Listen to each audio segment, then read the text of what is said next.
বলতেছে অশান্তি দাবানো শুধুই কি বহির্বিশ্বে না আমাদের দেশেও শুধুই কি রাষ্ট্রীয়ভাবে অশান্তি, সামাজিকভাবে ফ্যামিলিগতভাবে অশান্তি দাবানোর লেলিহান শিকার গভীরভাবে লক্ষ্য করলে প্রতিটি মানুষের ঘরে ঘরেই ঢুকে পড়েছে। প্রতিটি মানুষের ঘরে ঘরে খুব ভালো করে বুঝবে অপরাধের প্রবণতা এত সিরিয়াসলি বেড়ে গেছে। একদিক থেকে লক্ষ্য করলে জাহেলি যুগের জাহেলিয়াতকেও হারিয়ে দিয়েছে। আজকের পৃথিবীতে বাংলাদেশে হারিয়ে দিয়েছে। যদি বলেন কেমনে বা একটা নিদর্শনে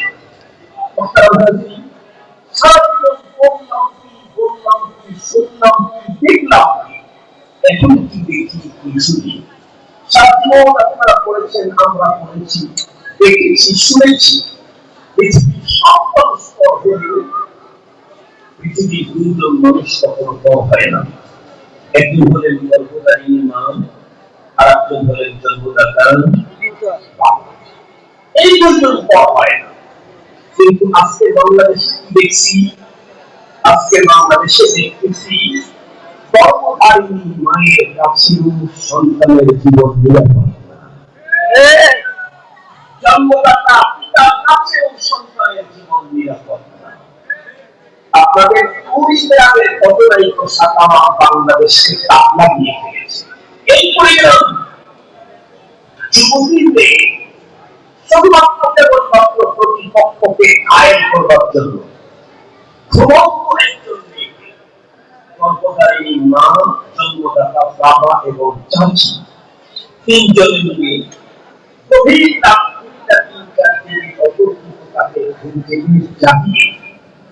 যখন বের করে নিয়ে যাচ্ছি, মেয়েটার চোখে মুখে খুব সে চোখ বলতেছিল আমাকে পরে নিয়ে যাও। আমার শরীরের ভিতরে কখনো ঘুমের ভাবের কারণে ব্যালেন্স নেই। এক পর্যায়ে তাকে যখন হাঁটি হাঁটি পা পা করে বাহিরে নিয়ে যাচ্ছে, মেয়ে তখনও বুঝতেছে আমাকে পরে নিয়ে যাও, চলো না কাজ আছে। একটা পর্যায়ে প্রতিপক্ষের জমির ভিতরে নিয়ে গর্ভধারিণী মা, জন্মদাতা বাবা, চাচি তিনজনে মিলে নির্মমভাবে মেয়েটাকে খুন করল। রেখে আসলো প্রতিপক্ষের জমিতে। সকালবেলায় লাশ উদ্ধার। একটা পর্যায়ে মামলা হল, পুলিশের নজর পড়ল সন্দেহের দিক দিকে। সর্বপ্রথম চাচিকে অ্যারেস্ট করা হলো। জিজ্ঞাসাবাদে তথ্য বেরিয়ে সেজন্য শুধু আমি আমার সাথে তার গর্ভধারিণী মা আর তার বাবা তিনজনে মিলেই তাকে হত্যা করা হয়েছে। জাহেলি যুগে কন্যা সন্তানকে বাবা জীবন্ত কবর দেওয়ার ইতিহাস আছে। সাথে সাথে জাহেলি যুগে এই ইতিহাসও আছে। সেই মুহূর্তে প্রতিটি মা তারা গর্ভজাত সন্তানটাকে, পেটের বাচ্চাটাকে রক্ষা করার জন্য তখন তো 2 মাস 3 মাসের জন্য ব্যবসায় যেত। ভিটার ব্যাগের টাইম সময় জানাবার কোনো পদ্ধতি তখন ছিল না। মা প্রতিটি মুহূর্ত সন্তানের আকুতির সময় কাটত। না জানি কখনো আমার হাজবেন্ড এসে পড়ে আমার কন্যা সন্তান দেখতে তাকে আপন করে ফেলে। এই জন্য খেয়াল থাকত, চিন্তা করত স্বামী আসার আগে কন্যা সন্তানকে চোখের আড়াল করে অন্য কারো কাছে দিয়ে আসবো। যদিও আমি তাকে বুকে রাখতে পারবো না, তবু আমার বুকে ঘন্টা বেঁচে থাকবে। হঠাৎ করে যদি কোনো বাবা ব্যবসা থেকে ট্রান্সফার করে ঘরের ভিতরে সন্তান দেখে ফেলেছে, মা গ্রহণ করতে পারে নাই, তখন মা তার সন্তানের জীবন রক্ষার জন্য মিথ্যা কথা বলেছে।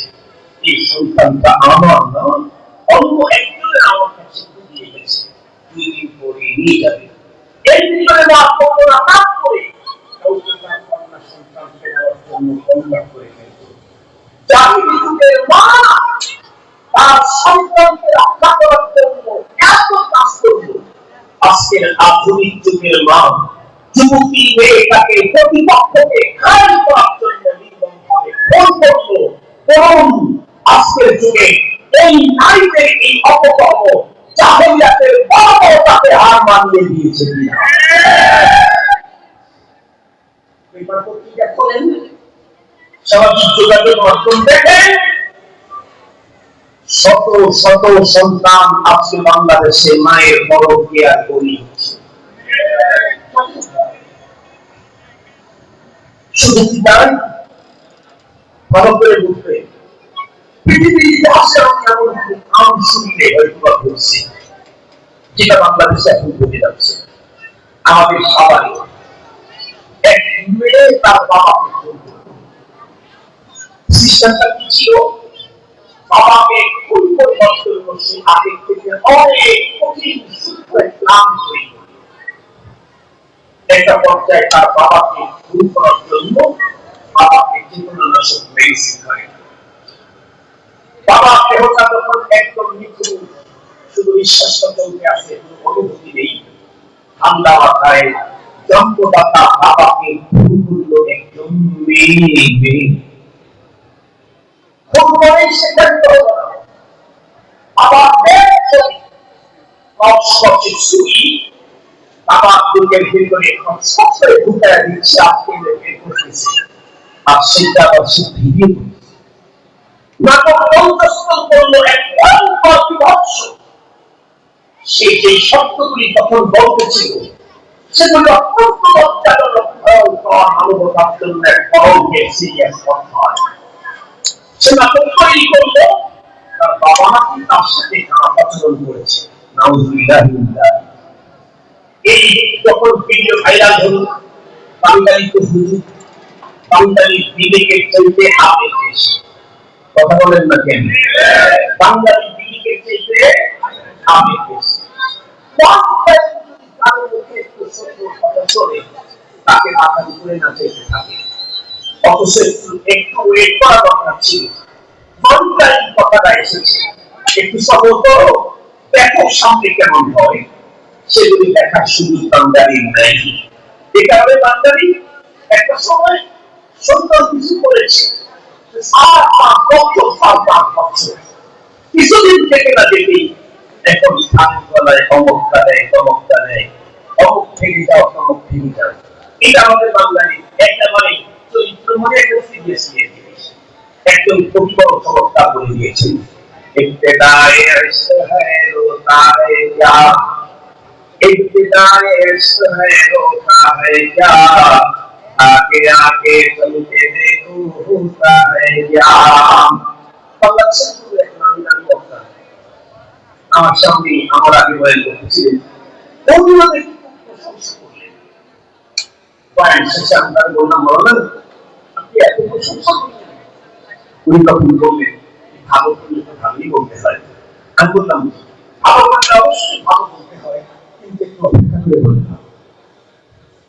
এই ভালোটা কতদিন সে টিকে রাখে সেটা দেখে তারপরে মেসেজ করলে ভালো। একটু দেখা মাত্র রিপোর্ট করলে সেটা অনেক সময় ভুল প্রমাণিত হয়। এখন ওই করোনা আমাকে দেখে বলছি বলে বলছে, এটা জীবিত বলছে। বাংলাদেশের বিশেষ সোশ্যাল মিডিয়া মেয়েটাকে সবাই আহ্বান দিচ্ছিল, উচিত শিক্ষা দিয়েছে। এখন বাবার জন্য এমন হওয়া দরকার।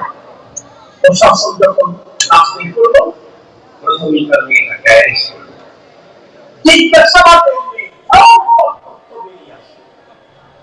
মূলত এই লোকটা তার মেয়েটাকে নিয়েই তার জীবনের স্বপ্ন। গ্রামের বাড়ি থেকে শহরে এসেছিল মেয়েটাকে এস্টাবলিশ করার জন্য, উচ্চশিক্ষায় শিক্ষিত করবার জন্য। আর আমরা দিয়ে মেয়েটাকে উচ্চশিক্ষায় শিক্ষিত করবার জন্য শহরে তার আসা এবং তার পিছনে তার অর্থ দেয়।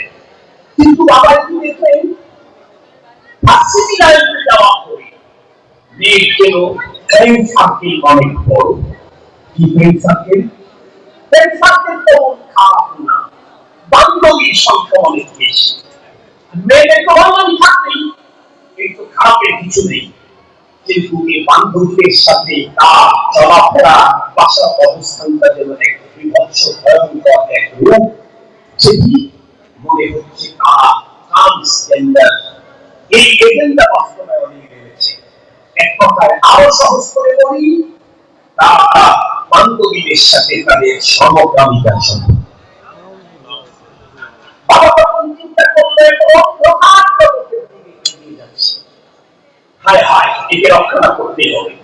বাবা প্রথমে তাকে সুন্দরভাবে বুঝাবার চেষ্টা করতে, কিন্তু না, তবে একটা পর্যায়ে তাকে অপকার্য করতে ফিরিয়ে আনার জন্য প্রেশার দিয়ে তখনই মেয়ে সিদ্ধান্ত নিল যে কোনো মূল্যে এই ঝামেলা দুনিয়া থেকে বিদায় হতে হবে। এজন্য সে তাকে নিরাপদে খুন করে বেঁচে যায়। এজন্যই ওই বিভৎস ভয়ঙ্কর এক নাটক সাজিয়েছে।